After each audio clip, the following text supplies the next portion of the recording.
అవునా అర్జెంటా పైసలు? అవునా నా అకౌంట్లో లేవు, నేను ఎవరితో పంపిస్తాలేండి. Okay okay okay bye.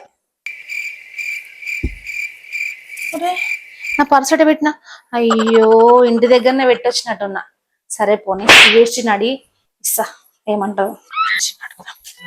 అబ్బా అడిగిన అనుకో 100 మాటలు మాట్లాడుతుంది, 1000 రూపాయలు ఇస్తుంది, 1000 మాటలు మాట్లాడుతుంది. అవసరమా?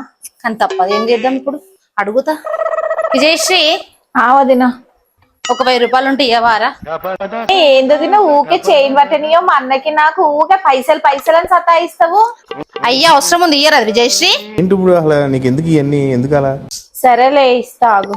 తీ తీ తీ నీ సంగతి చెప్తా కానీ. తాగు వదినా. ఏందమ్మా వదినా వదినా?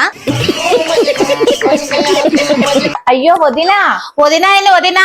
నాకు ఒక ఫోన్ కొడితే లక్షలు లక్షలు ఇస్తారు, ఇచ్చి ఒక 1000 రూపాయల కోసం ఇన్ని మాటలు అంటున్నావు. అయ్యో వదినా నోట్లు చినిగిపోయినాయి వదినా, వేరే ఇద్దామనే లోపు నువ్వు గుంజేసుకున్నావు. అయ్యో చినిగిపోయినాయి అవి, జస్ట్ వేరేది ఇవ్వరా జరా. ఒక 1000 రూపాయలకు నీ గుణం చూపించిన, ఇంకా నేను నీకు ఇస్తా పైసలు. నా ముఖం పాడుగాను, ఒక 2 నిమిషాలు ఆగితే అయిపోతుండే. ఏంటి గారు ఎంత పని జరిగింది? అనవసరంగా తొందరపడ్డా, ఈ తొందరపాటుతోటే ఇవన్నీ. మంచిగా 1000 రూపాయలు గుంజుకుందాం అనుకున్నా. ఛీ